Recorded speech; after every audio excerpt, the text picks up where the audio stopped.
Indian history Lucent का chapter 1 introduction पढ़ने वाले हैं। मैं ये वीडियो इसीलिए बना रहा हूँ क्योंकि यूट्यूब पे मैंने जब सर्च किया तो मुझे एक भी अच्छा वीडियो नहीं मिला जो कि पूरा एकदम एक्सप्लेन करे अच्छा से।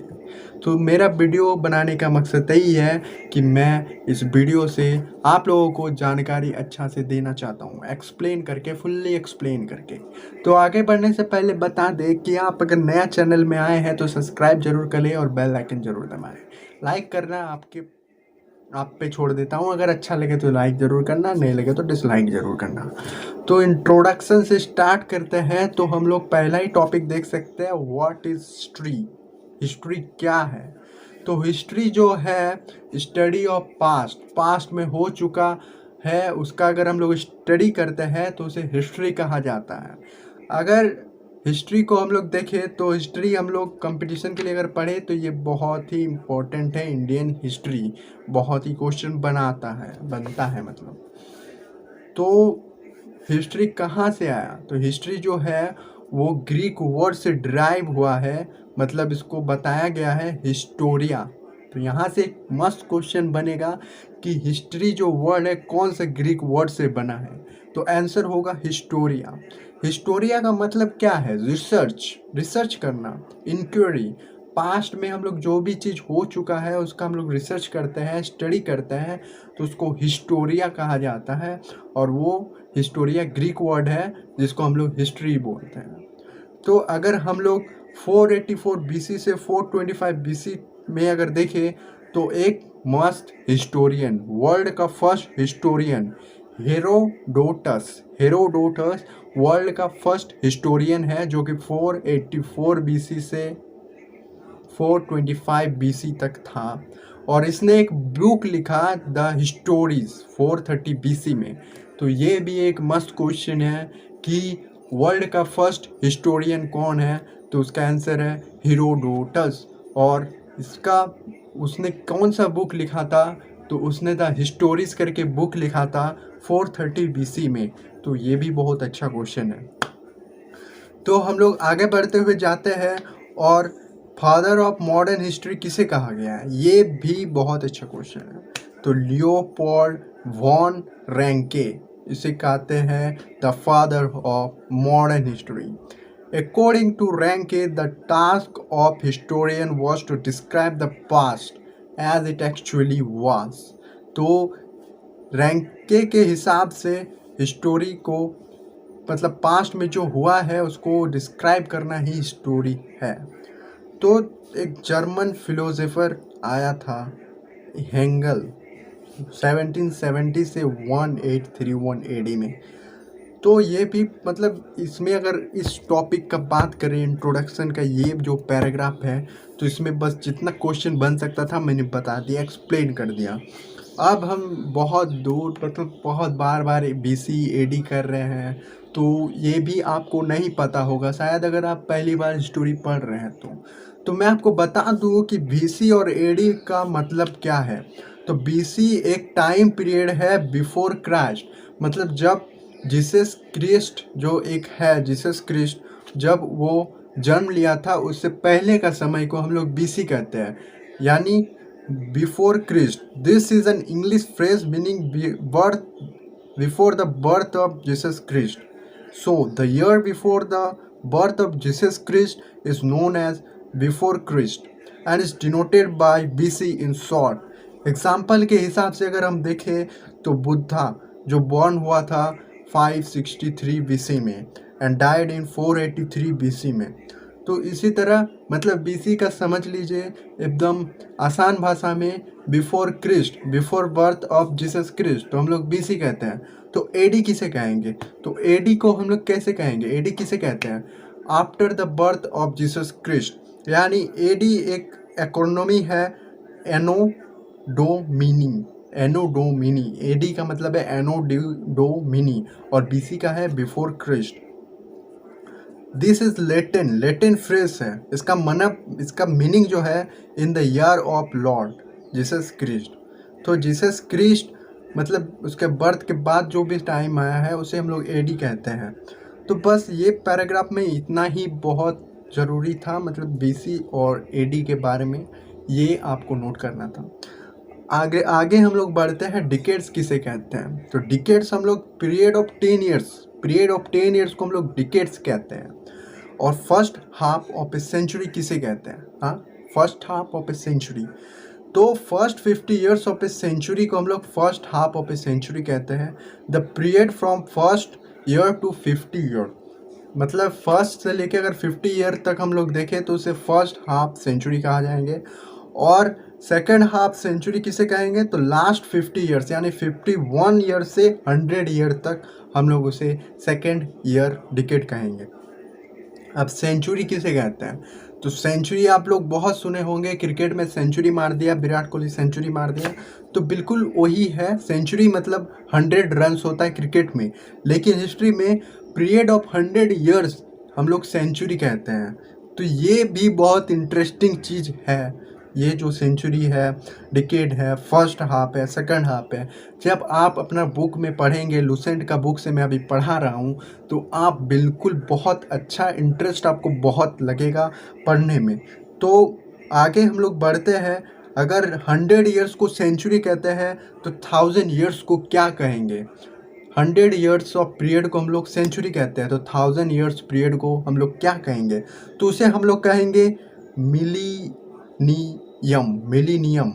ठीक है, तो मिलीनियम को हम लोग कहेंगे पीरियड ऑफ 1000 ईयर्स।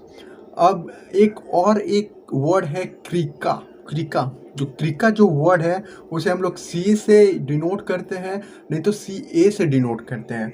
तो क्रिका एक ऐसा वर्ड है जिसका मतलब है कि टाइम पीरियड, मतलब वो ये है कि एग्जैक्ट डेट नहीं मालूम होता है, तो उसे हम लोग क्रिका वर्ड से हम लोग ये करते हैं। तो क्रिका इज डिनोटेड बाय सी ए। तो एग्जाम्पल 5000 BC से 6000 BC, ये हम लोग क्रिका हो गया, क्योंकि एग्जैक्ट टाइम हम लोग को नहीं पता है, इसीलिए इसे क्रिका कहा जाता है। तो आगे हम लोग पढ़ लेते हैं। हम लोग ने बहुत सारा टॉपिक पढ़ लिया इंपॉर्टेंट क्वेश्चन के साथ। अगर आपको इस इंपॉर्टेंट टॉपिक्स का आंसर के साथ क्वेश्चन भी चाहिए, मैंने उल्टा बोल दिया हालांकि, तो आप कमेंट में लिखें, हम ज़रूर PDF बना के अपलोड ज़रूर करेंगे। तो हम लोग का अगला जो टॉपिक है वो first decade of 20th century AD मतलब क्या होता है। तो पीरियड फ्रॉम 1901 AD टू 1901, मतलब 10 ईयर्स का गैप को हम लोग 20th सेंचुरी कहा जाता है। मतलब 1901 से 1910 AD तक को हम लोग first decade of 20th century कहा जाता है। फर्स्ट डिकेड मतलब आपको मैंने पहले ही बताया था कि 10 ईयर्स, पीरियड ऑफ 10 ईयर्स को हम लोग डिकेड कहते हैं। तो इसी तरह 20th सेंचुरी हम लोग 1901 से 1910 तक हम लोग 20th सेंचुरी डिकेड कहते हैं। डिकेड मतलब फर्स्ट डिकेड। और आपका अगर फिफ्थ डिकेड का बात करें तो ये आपका 1941 AD से 1940 AD, मतलब डिकेड का मतलब सिंपली आपको मैंने बताया था कि 10 ईयर्स गैप होता है, 10 ईयर्स पीरियड का। तो इसी तरह ये आप अगर ध्यान में रख लेंगे तो आपको बहुत अच्छा होगा। आप सोच रहे होंगे नीचे देख के मैं क्यों बता रहा हूँ, क्योंकि भाई मैं बुक खोला हुआ लुसेंट का, उसी से मैं आपको पढ़ा रहा हूँ, समझे, और मैं खुद भी पढ़ रहा हूँ। ठीक है, तो आगे हम लोग बढ़ते हैं।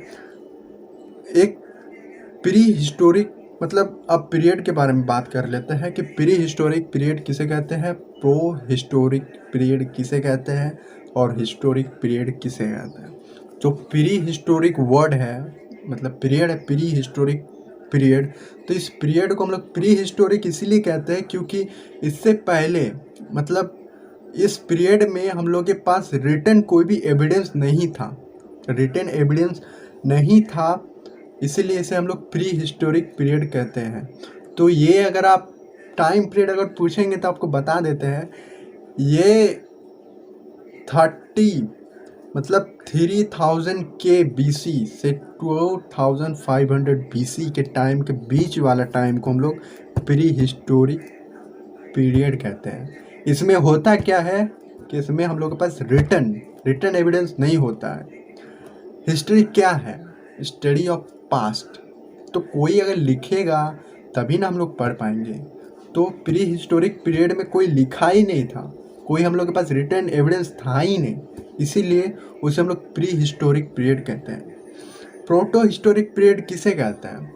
तो इसका जो टाइम पीरियड है वो आपको याद रखना पड़ेगा कि 2500 BC से 600 BC तक, इस बीच का टाइम को लोग प्रोटो हिस्टोरिक पीरियड कहते हैं।